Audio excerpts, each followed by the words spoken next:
실제로는 이렇게 직접 환자를 움직여보면서 파악하기 어려운 부분들이 많이 있을 겁니다. 저는 제가 겪어봤잖아요. 원장님 안녕하세요. 안녕하세요. 병원 들어올 때 보니까 네. 턱관절 교정, 비수술 치료, 그리고 세 번째로 도수 치료가 적혀 있거든요. 이 모든 치료를 다 원장님이 해주시는 건가요? 아니요. 아니시라고. 네.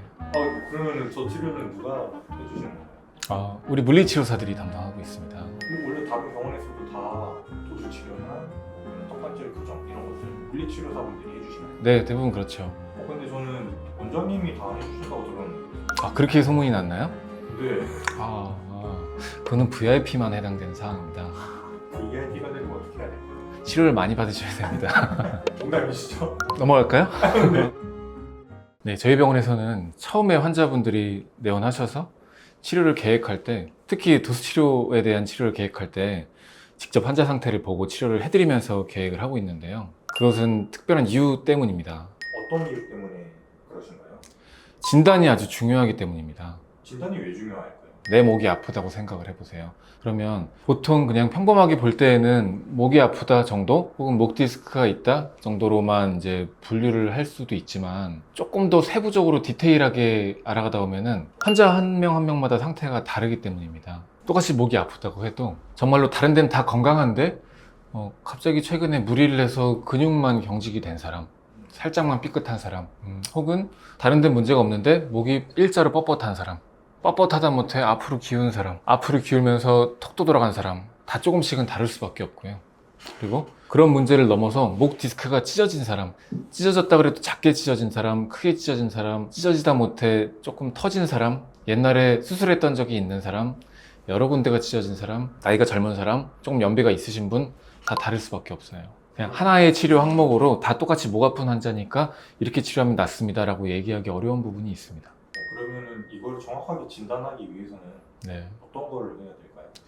딱 그런 것들을 구분할 수 있는 정밀 검사가 있으면 좋을 텐데 아쉽지만 이 재활치료 영역에서는 그런 검사가 없는 것이 현실입니다. 어떤 특수한 영상 검사, 특수한 혈액 검사, 특수한 기능 검사 이런 진단에 가까워지기 위한 검사들이 있긴 있지만 그런 단일 검사 하나가 환자의 기능 상태를 다 반영하기 어려운 부분들이 있어요.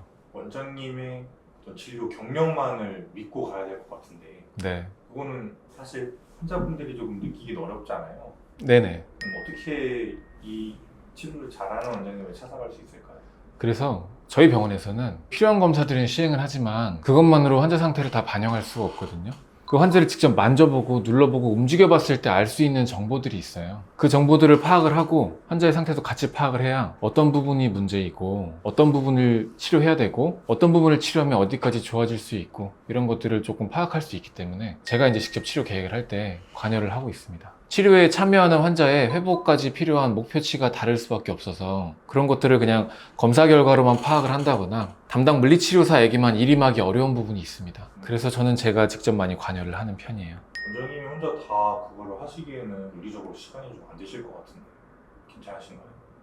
안 괜찮습니다. 처음 계획 설정할 때에는 시간이 아무리 많이 들고 어떤 이제 노력이 많이 필요하더라도 그거는 제가 해야 될 책임이라고 생각을 하고 있어요. 왜냐면 그게 굉장히 중요하기 때문에 그렇습니다. 그게 만약에 없다라고 할 때 어떤 일이 일어날까요? 설계 도면 없이 건물을 짓는 거랑 똑같다고 보시면 됩니다. 건축 설계사가 직접 철근을 받고 시멘트 다 씌우면서 다 하진 않잖아요. 하지만 큰 계획이 서 있어야 필요한 일들을 분배할 수 있고 분배해서 일을 할 때 사람이 바뀌더라도 그 최종적인 건물을 짓기 위한 목표까지 우리가 진행을 할 수가 있잖아요. 일단 기본적인 계획이 안 서 있다 하면은 그 담당하는 실무 우리 물리치료사한테 이제 일임할 수밖에 없게 되는 거고 그 병원 내에서도 그 환자가 어떤 치료 계획으로 어떻게 치료하는지 알 수 없는 상태가 돼버려요. 그리고 원 내에서도 담당 의사도 처방을 내주긴 했지만 실제로 어떤 방향으로 어떻게 치료하고 있는지 알 수 없는 부분이 있고 중간중간 점검을 할 때에도 치료가 잘 되고 있는 건지 안 되고 있는 건지 알 수가 없게 되겠죠. 그 환자의 스케줄을 관리해주는 그런 담당 직원들이 볼 때에도 전체의 계획표가 없으면 어떤 방향으로 어떻게 치료가 들어가고 있는지 알 수 없기 때문에 그 계획 설정하는 부분은 시간이 많이 들더라도 할 필요가 있다라고 생각하시면 됩니다. 그리고 이제 실제 치료에 들어가면 사실은 이제 환자마다도 좀 다르긴 하지만 그 환자의 치료 경과와 시기에 따라 조금 더 도움이 되는 치료가 달라질 수가 있어요. 재활은 수술이랑 다르게 수술 같은 경우는 수술이라는 가장 중요한 이벤트가 하나 있잖아요.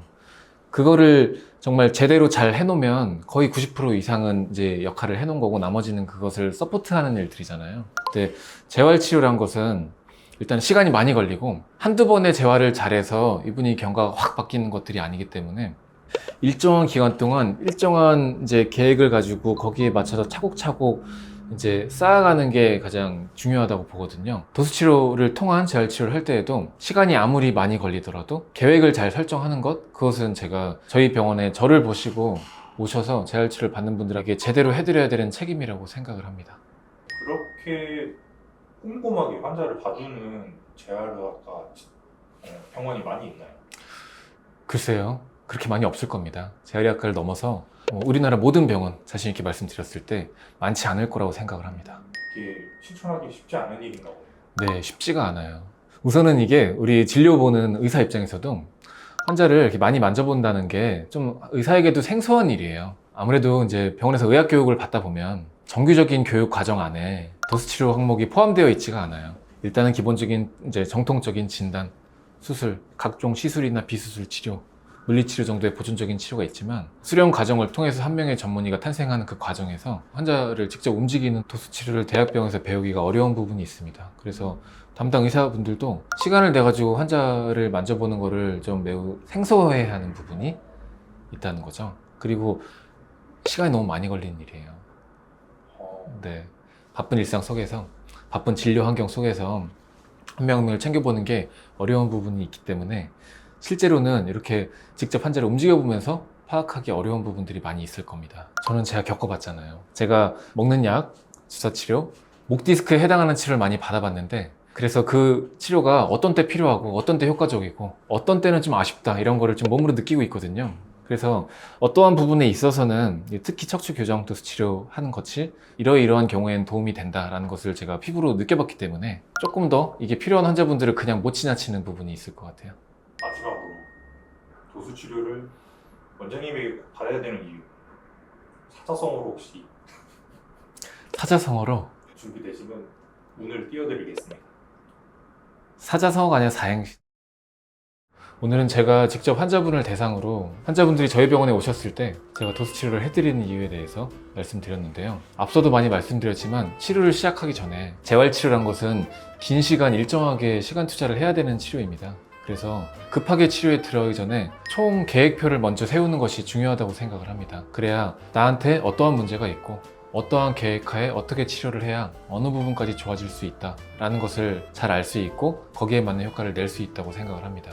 여러분도 이 영상 보시는 분들은 목이나 허리나 보통 척추가 불편한 분들이 많으실 텐데요. 그저 단순히 뻐근하면 치료를 받고 내가 나아지면 그만한다 이렇게 생각하는 것보다 특히 증상을 오랫동안 목허리 통증 때문에 고생하고 계신 분들은 내 상태를 조금 더 개선시키기 위해서 어떠한 계획을 갖고 어떻게 치료해야 되는지를 먼저 관심을 가지시고 치료 계획을 세워보시기 바랍니다.